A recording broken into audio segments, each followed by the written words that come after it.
ইয়াজিদের ব্যাপারে কোনো কিলুকাল ছিল না। এমনকি ইতিহাসে পাওয়া যায় ইয়াজিদ তো প্রতিদিন 100 রেকাত নফল নামাজ পড়তেন, 100 রেকাত নফল নামাজ পড়তেন, সবসময় রোজা রাখতেন, হাফেজে কোরআন ছিল, হাদিসের ভান্ডার ছিল, অতুলনীয় জ্ঞান তার মধ্যে ছিল, নামাজ ইমামতি করিয়া পড়াইতেন, কোনোদিন নামাজ কাজা করছে ইতিহাস কেউ বলতে পারবে না, তাকবীর উলার সাথে নামাজ পড়তো, গুণের তো কোনো অভাব নাই ইয়াজিদের,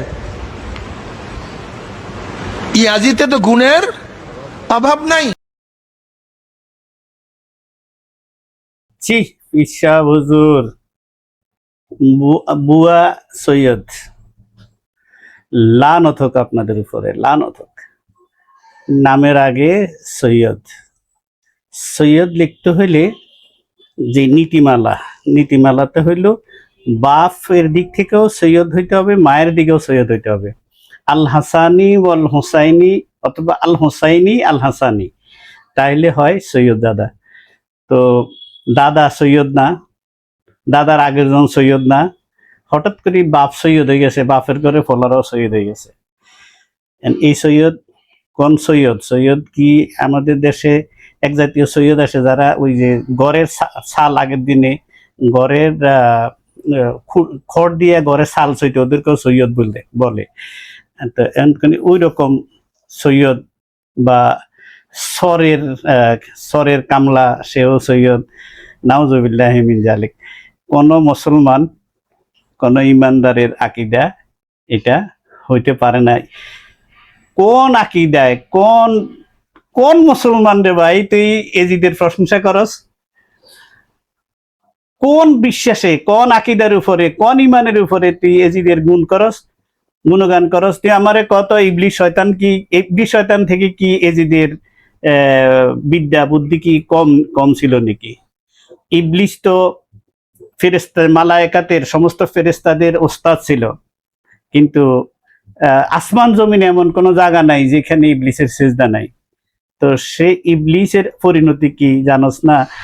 সে চিরকালের জন্য কাফের হইল এবং চির জাহান্নামী হইল। আজকের দিনেও যারা ইবলিসের মতো যত বড় আমলদারি হোক, যত বড় এলেমওয়ালা হোক না কেন, ইবলিসের যেই পরিণতি হয়েছে তাদেরও সেই পরিণতি। আর তুমি এই শাহজালালের দেশে দাঁড়িয়ে, শাহজালাল রহমতুল্লাহের এই ভূমিতে দাঁড়িয়ে, ওলি আল্লাহদের এই পূর্ণ ভূমিতে দাঁড়িয়ে নিজেকে কি ফির দাবি করো মানুষের থেকে হাত বাড়াই টাকানো? যে লোক মানুষের কাছে হাত পাতি টাকা নেয়, যে নেয় হাত পাতি, সে ফির হইতে পারে না, যে দেয় সে ফির হইতে পারে। তো তোমাদের ফিরালিগিরির উপরে নালত হোক যে তোমরা ইমাম যে হোসাইন রাদিয়াল্লাহু তাআলা আনহুর গলায় ছুরি দিছে, তার সঙ্গে তাকে তুমি এত প্রশংসা করলা, তার এত গুণগান করলা, তো তোমার জায়গা কি ইমাম হোসাইনের সাথে হবে না এজিদের সাথে হবে? যে যাকে ভালোবাসে তার সাথে তার বসবাস হবে, হাসর নাসর হবে। সুতরাং তোমার বক্তব্য জন্য যদি ক্ষমা চাইয়ে ফেরত আসো আর দয়ার নবী যদি মাফ করে, তাইলে তোমার মাফের ব্যবস্থা আছে। আরেকজনের কথা শোনেন, সে কি বলে। এই জন্য যারা আহলুস সুন্নাত ওয়াল জামাতের মধ্যপন্থী সালাফা সালেহ, ইবনু তাইমিয়া বলেন, ইবনু কাসির বলেন, যারা এই ইতিহাসগুলো নিয়ে বিশাল পর্যালোচনা করেছে, ইবনু কাসির বিদায়া ওয়ান নেহায়ার মধ্যে, ইবনু তাইমিয়া রাহমাহুল্লাহ তার বিভিন্ন বইয়ের মধ্যে তারা এটাই বলেছে যে ইয়াজিদের জন্য দোয়াও করা যাবে না, ইয়াজিদের উপর অভিশাপও করা যাবে না। ইয়াজিদকে খুব ইমামুন আদিল, ন্যায়পরায়ণ শাসক, মহান ব্যক্তি এরকম মনে করা যাবে না, আবার ইয়াজিদকে কাফেরও মনে করা যাবে না। এই দেখলেন আরেক কি বলবো খারিজি। এরা হচ্ছে মূলত নাম হচ্ছে আলে হাদিস। আলে হাদিস নামে কোন সম্প্রদায় কোরআন এবং সুন্নাহ, কোরআন হাদিসে কোথায়ও কোনো জায়গায় আলে হাদিস নামে কোনো সংগঠন, কোনো দল, কোনো গোষ্ঠী, কোনো সম্প্রদায়ের কথা বলা আছে এরকম নাই। এরা কারা? এরা মূলত হচ্ছে মোসাদের এজেন্ট। ইসরায়েল মুসলমানদের ভিতরে বিভেদ সৃষ্টি করার জন্য এই গোষ্ঠীটাকে ট্রেন করে, টাকা দিয়ে, পয়সা দিয়ে এদেরকে মসজিদ বানাই দিতেছে, মাদ্রাসা বানাই দিতেছে, এবং এরা এখন নিজেদের নাম নিছে সালাফি। সালাফ কাকে বলে? সালাফ হচ্ছে মিনান নাবিয়িনা ওয়া সিদ্দিকিনা ওয়া শুহাদায়ে ওয়া সালিহিন। তার এই 4 শ্রেণীর বাহিরে কোনো সালাফ তো নাই, সলফে সালিহিন তো নাই। তুমি কোথায়কার কোন নাসিরুদ্দিন আলবানি, ডাইলবানি, রসুন দানি দিয়া তুমি কি জানি বলে নিজেকে একটা মাযহাব তৈরি করার চেষ্টা করতেছে। এরা মূলত নবীর দুশমন, এরা মুসলমানদের দুশমন, এরা উম্মতের জন্য একটা বড় ফিতনা। সময় একদিন প্রমাণ করে দিবে এরা ইসরায়েলিদের মোসাদের এজেন্ট। আমরা সেই দিনের অপেক্ষায় থাকবো ইনশাআল্লাহ। এখন প্রশ্ন হচ্ছে, সে যেটা বলছে যে এজিদকে লানত দেওয়া যাবে কিনা, এজিদকে লানত যদি আল্লাহ দেয় তাহলে আমরা দিব কিনা? যদি আল্লাহ এজিদকে লানত না দেয় তাহলে আমরা দিব না। আমি আল্লাহর কথা শুনবো না ইবনে তাইমিয়া বা ইবনে কাসিরের কথা শুনবো? ইবনে তাইমিয়া বা ইবনে কাসির কি, সে প্রসঙ্গে আমি একটু পরে আসতেছি। প্রথম কথা হচ্ছে আমার আল্লাহ কি বলছেন। আউযু বিল্লাহি মিনাশ শাইতানির রাজিম, বিসমিল্লাহির রহমানির রহিম। ইন্নাল্লাযীনা ইউযুনাল্লাহা ওয়া রাসূলাহু লা'নাহুমুল্লাহু ফিদ দুনিয়া ওয়াল আখিরাত ওয়া আ'আদ্দা লাহুম আযাবাম মুহিনা। সূরা আহজাব আয়াত নম্বর 57, 57 নম্বর আয়াত।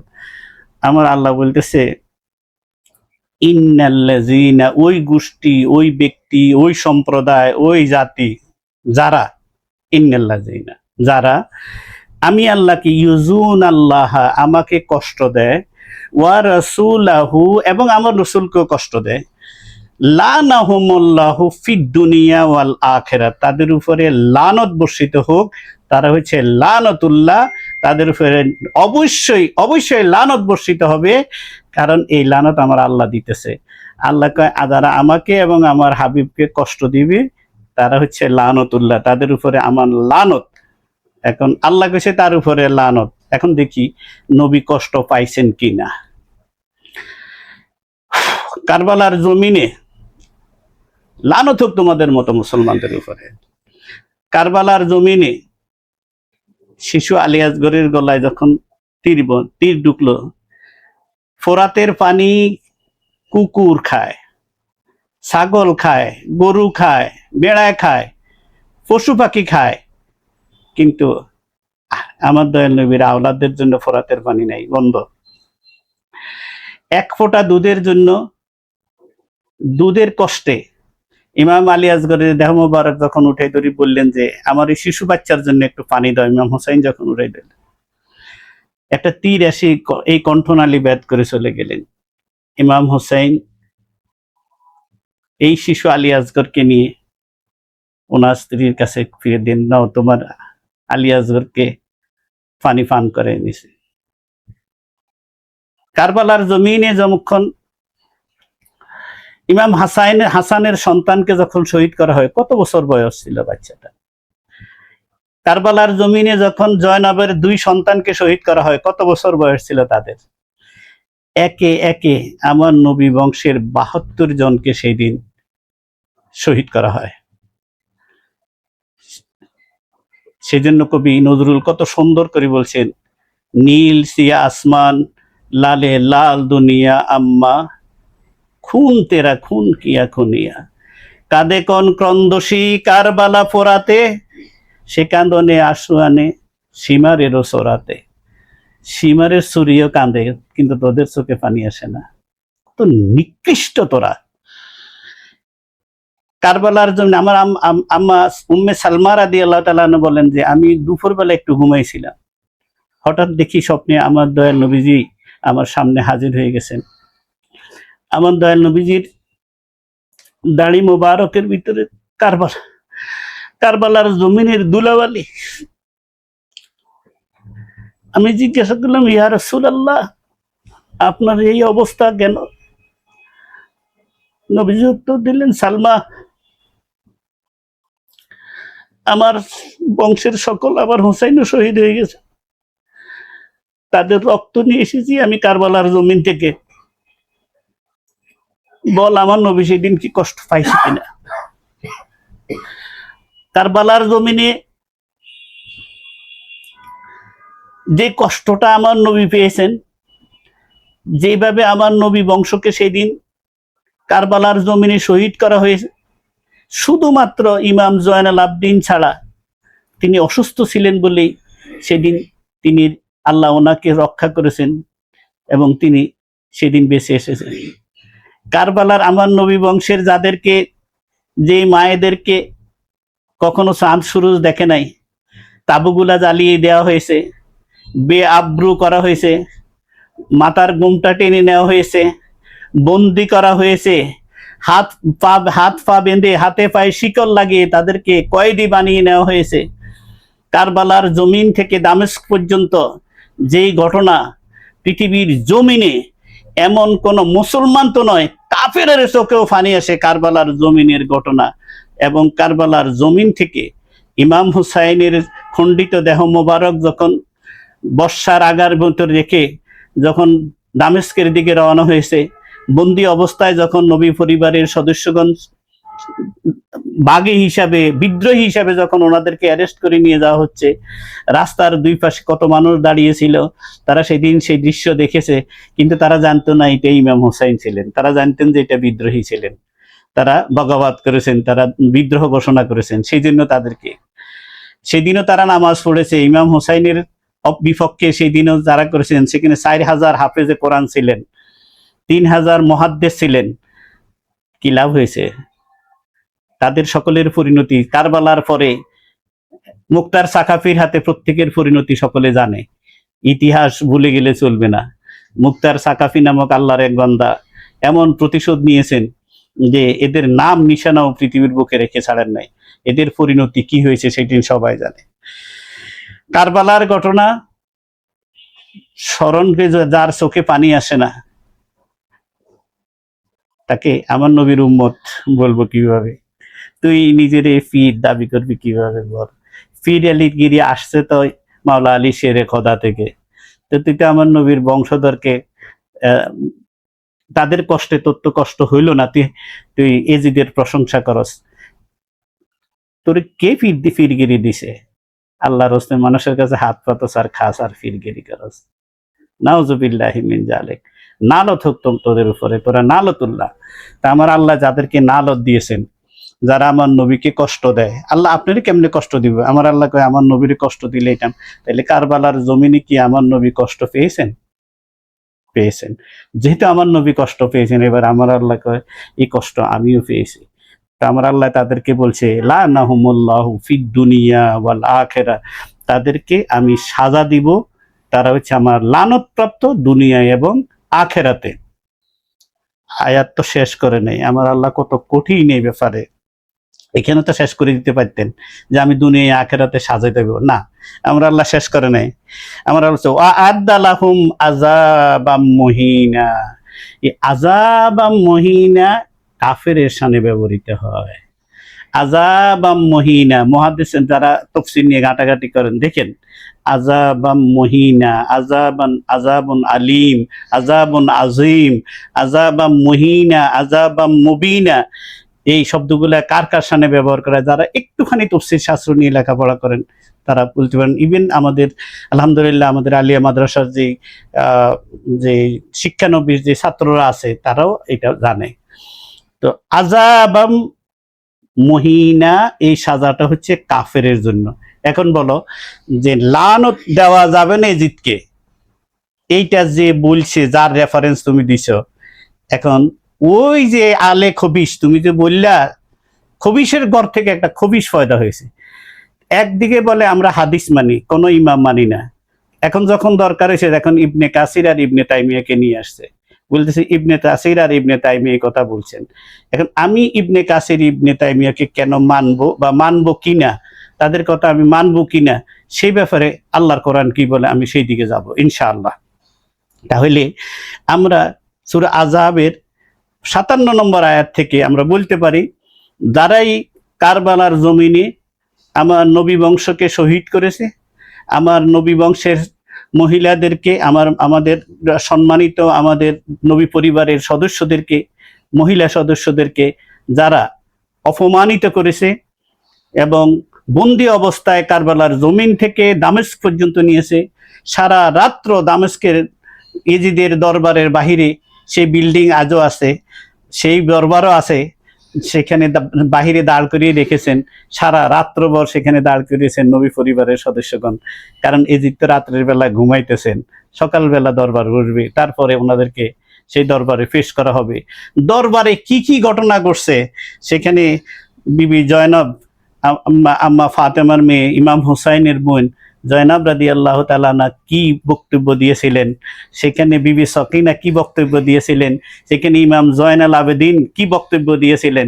যদি কোনো মুসলমানের এটি জানা থাকে, সে কখনো এই কথা বলতে পারে না যে ইমাম যে কি অনেক ভালো কাজ করেছে, কি নাম তার, এজিদ অনেক ভালো কাজ করেছে, অনেক নামাজ পড়ছে, অনেক রোজা রাখছে, কি কি কেমনে কেমনে এজিদের প্রশংসা। লানত হোক তোমাদের উপরে, লানত হোক। তাইলে আমার আল্লাহ তাদেরকে লানত দিয়েছেন, আমরা তাদেরকে লানতুল্লাহ বলবো। আমার আল্লাহ তাদেরকে কাফেরের যে সাজা, সেই সাজা দিয়ে তাদের প্রমাণ করে দিয়েছেন এরা কাফের ছিল। সুতরাং এরা লানতুল্লাহ এবং এরা কাফের। কোন মার বেটা নাই আল্লাহ ফাকের এই আয়াতের পরিবর্তন করবে।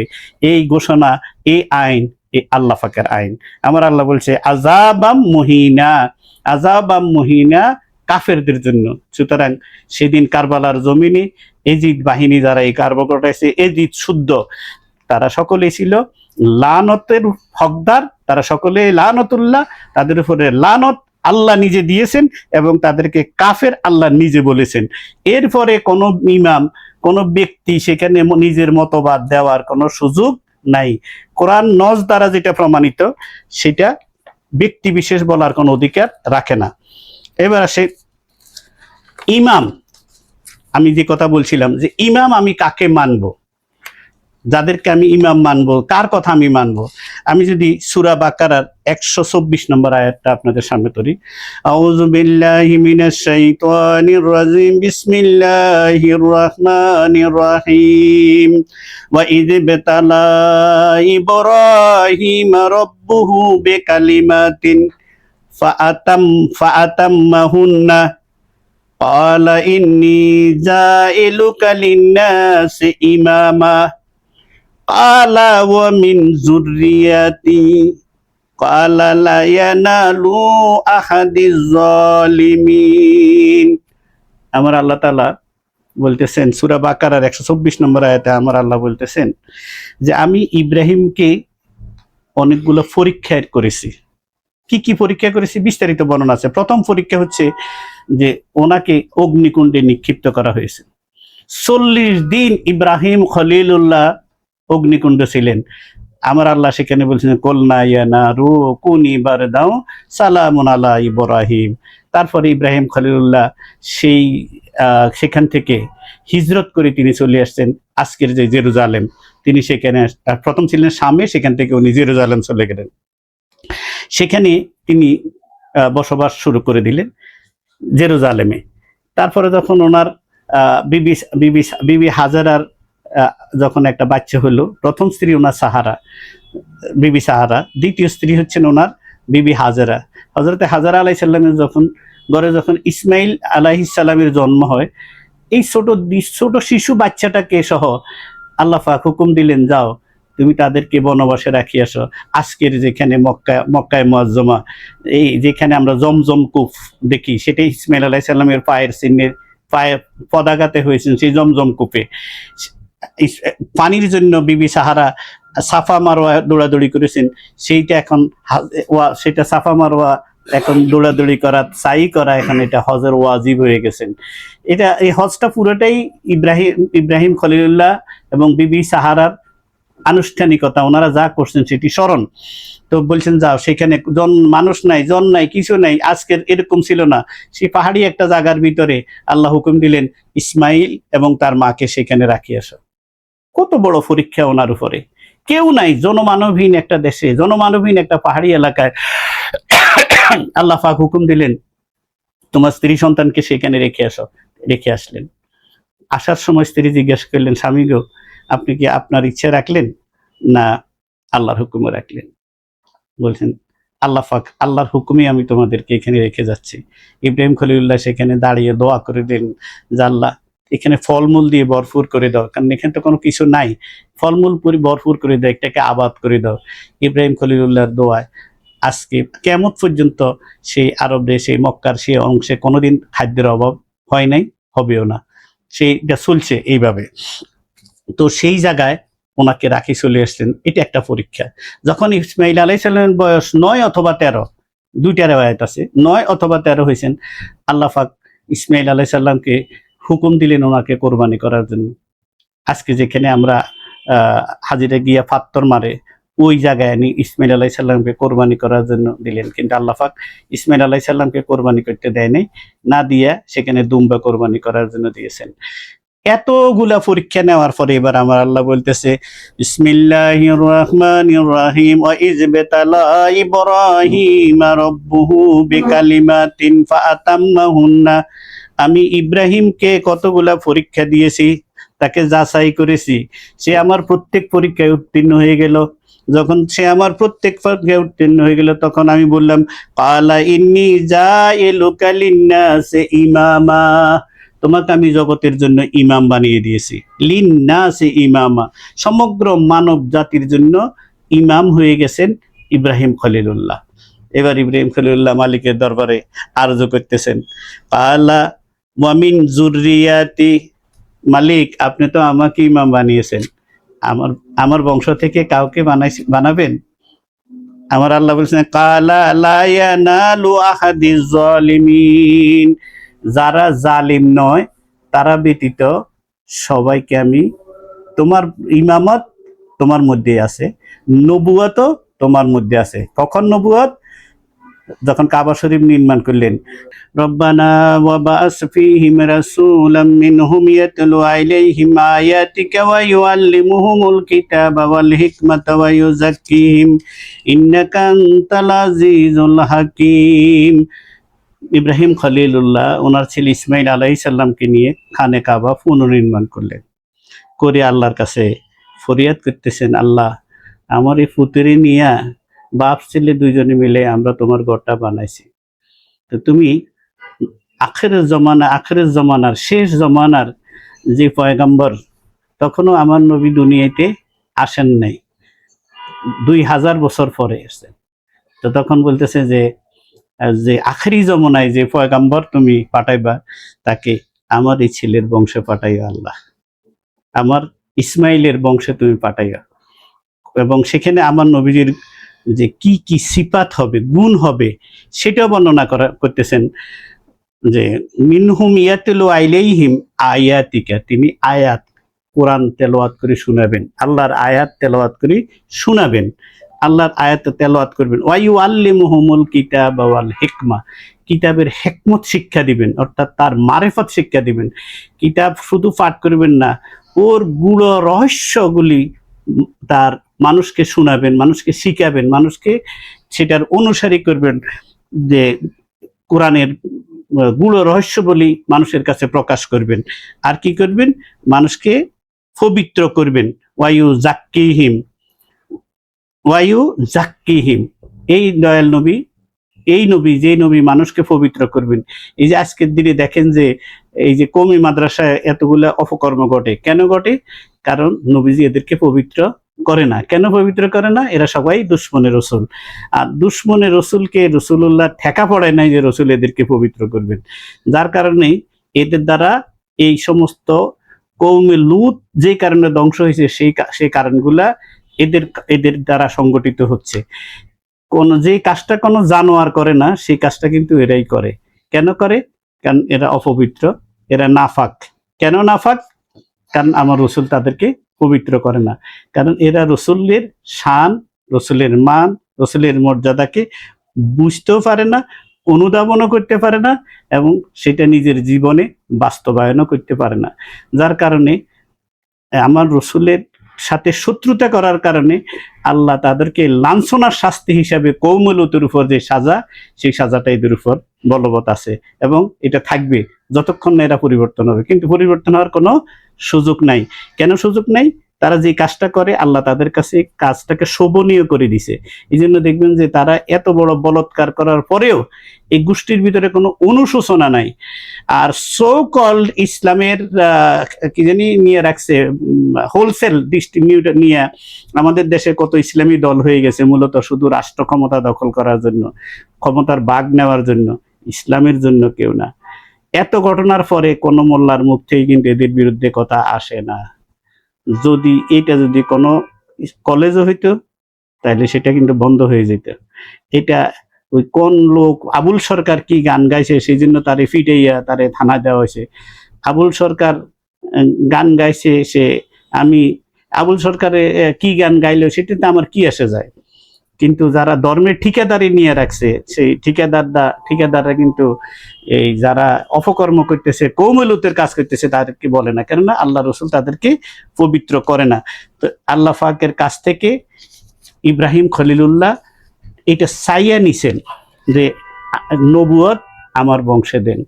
আল্লাহ পাক 129 নম্বর আয়াতের ভিতরে গিয়া আল্লাহ পাক রব্বুল আলামিন বলতেছে,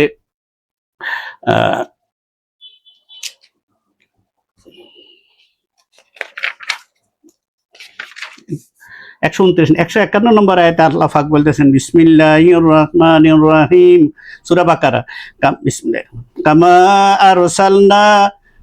কামা আরসালনা ফীকুম রাসূলাম মিনকুম ইয়াতলু আলাইকুম আয়াতিনা ওয়া ইউযাক্কিকুম ওয়া ইউআল্লিমুকুমুল কিতাবা ওয়াল হিকমাতা ওয়া ইউআল্লিমুকুম মা লাম তাকুনু তা'লামুন। আল্লাহ পাক ইব্রাহিম খলিলুল্লাহর এই দোয়া কবুল করলেন। সূরা বাকারার 151 নম্বর আয়াতে ইব্রাহিম খলিলুল্লাহ যে দোয়া করছিলেন যে আল্লাহ আখেরি জমানার পয়গম্বরকে আমার ইব্রাহিমের বংশে দিয়ে, আমার ইসমাইলের বংশে দিও, আল্লাহ পাক সেই দোয়া সূরা বাকারার 151 নম্বর আয়াতে এটা ঘোষণা করে দিলেন যে আমি ইব্রাহিমের দোয়াটা কবুল করে নিলাম, আমি তার দোয়া করি তার বংশের ভিতরে আমি নবুয়তের দ্বারাকে দিয়ে দিলাম, যারা মানুষকে কিতাব শিক্ষা দিবে, হিকমত শিক্ষা দিবে, এবং যা জানতে না দুনিয়ার মানুষ, মা লাম তাকুন তা'লাম, ওই কথা তিনি শিখবেন যা তোমরা জানতে না। অর্থাৎ দুনিয়াবাসী যেই কথা জানতো না, মানব জাতি যেই কথা জানতো না, সেই কথা ইব্রাহিম খলিলুল্লাহর আওলাদেরা তারা নবুয়তি লাভ করবেন এবং সেই কথা মানুষকে জানাই দিবেন, তাদেরকে আয়াত শিক্ষা দিবেন, হিকমত শিক্ষা দিবেন, তাদেরকে পবিত্র করবেন। ইব্রাহিম খলিলুল্লাহর এই ফরিয়াদ আল্লাহ পাক কবুল করে সূরা বাকারার 151 নম্বর আয়াতে যেই ফরিয়াদ করছিলেন ইব্রাহিম খলিলুল্লাহ, সূরা বাকারার 129 নম্বর আয়াতে, সেটা যাইয়া 151 নম্বর আয়াতে আল্লাহ রাব্বুল আলামিন ওনার সেই দোয়াকে কবুল করে নবুয়ত এবং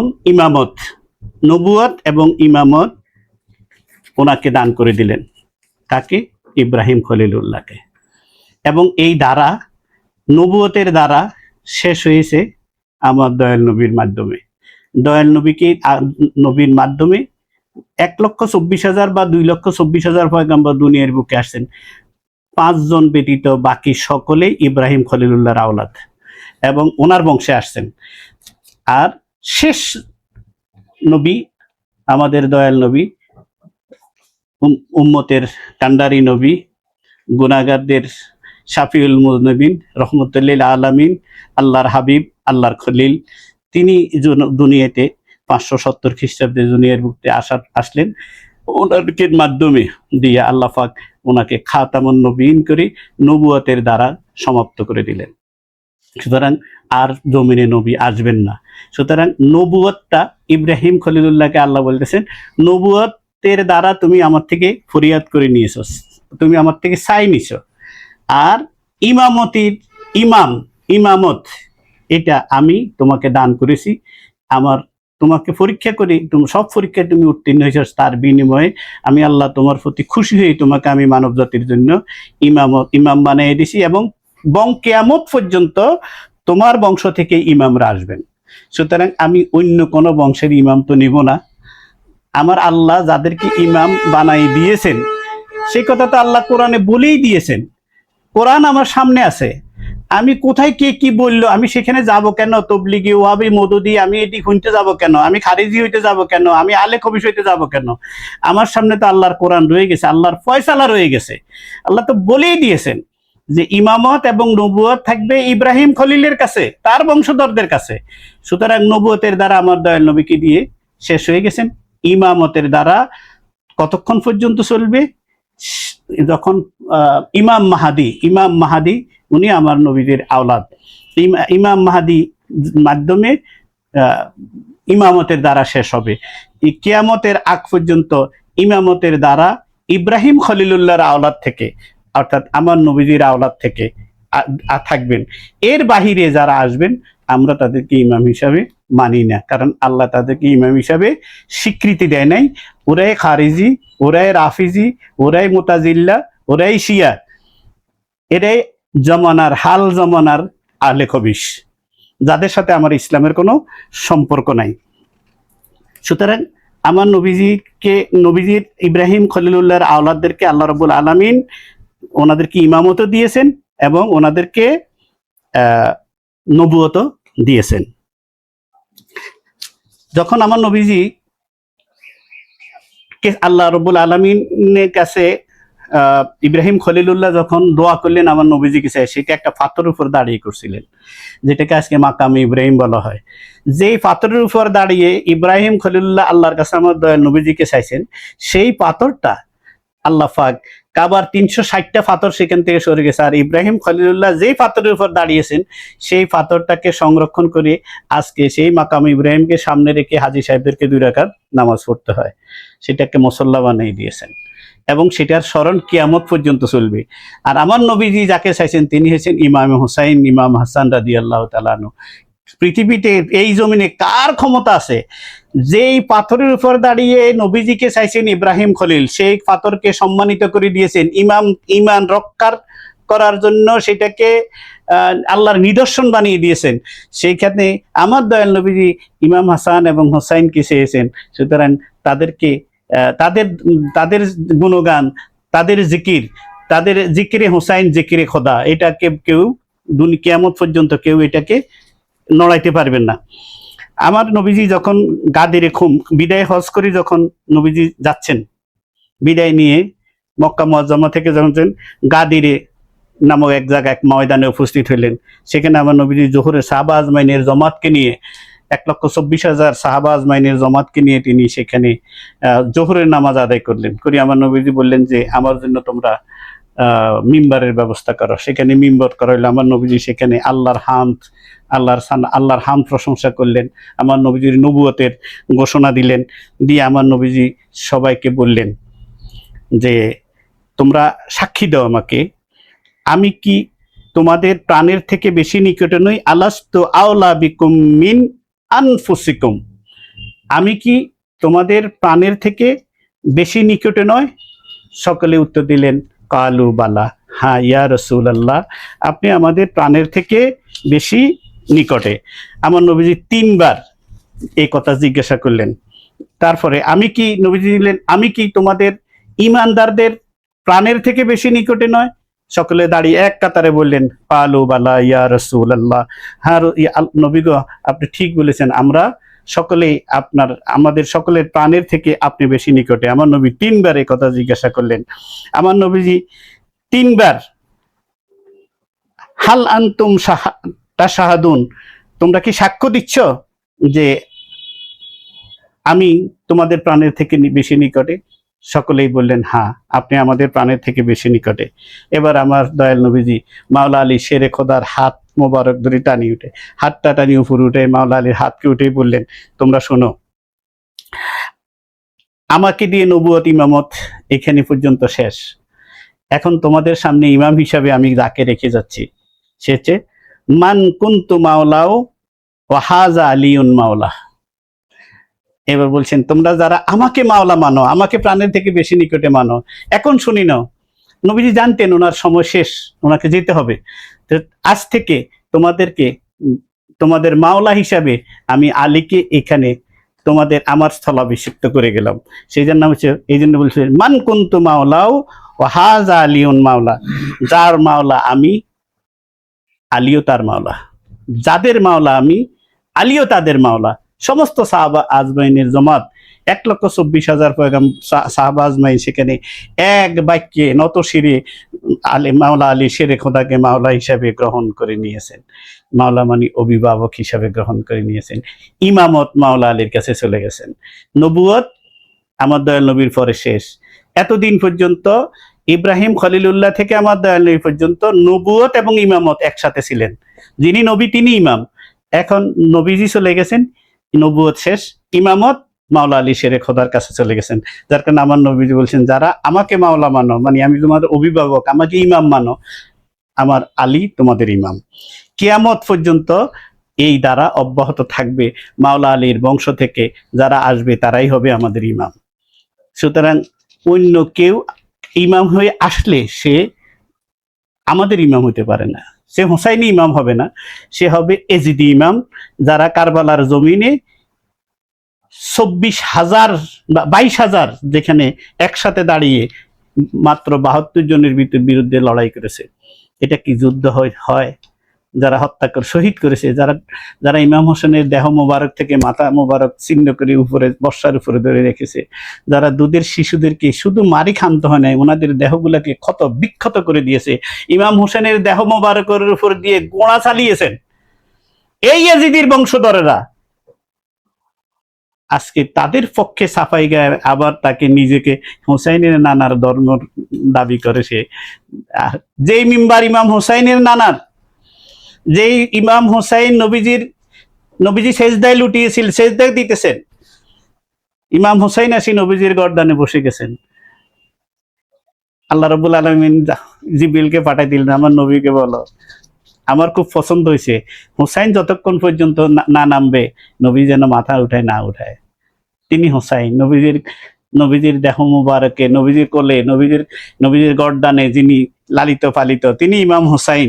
ইমাম হোসাইনকে যারা শহীদ করেছেন, আমার নবীজি বলছেন হোসাইন মিন্নি আনা মিন হোসাইন, হোসাইন আমার থেকে, আমি হোসাইন থেকে। সেই হোসাইনকে যখন হোসাইন রাদিয়াল্লাহু তাআলা আনহুকে শহীদ করেছে, যাদের চোখে পানি আসে না, অন্তরে চোখে পানি আসে না, যারা লানতুল্লাহ এজিদের উপরে, কাফের এজিদকে কাফের বলতে দ্বিধা করে, আমরা তাদেরকে হোসাইনি মুসলমান মনে করি না। তারা এজিদের বংশধর, এজিদের ওয়ারিস, এজিদের রক্ত থেকে এদের পয়দা হয়েছে। এরা কোনো হালাল জাদা হইতে পারে না। যারা এজিদকে গালি দিতে, এজিদকে কাফের বলতে, লানতুল্লাহ বলতে দ্বিধা করবে, কারণ এটা আল্লাহর ফয়সালা। আল্লাহ রাব্বুল আলামিন কোরআনে মজিদে ফয়সালা করে দিয়েছেন, এটা হচ্ছে লানতুল্লাহ, এটা হচ্ছে কাফের। কারণ এদের জন্য আযাব মুবিনা আমি রেখে দিয়েছি। সুতরাং মাওলা আলীর পরে ওনার বংশধরদের মধ্য থেকে এই ইমামত চলতে থাকবে, কিয়ামত পর্যন্ত চলতে থাকবে। তা আমার যে কথাটা আমার বলার, যে আমরা এখন দেখব যে এখানে যে যার কথা বলা হয়েছে, যাদের কথা বলা হয়েছে যে এরা ইমাম, অমুক ইমাম, কত বড় হিপোক্রেসি।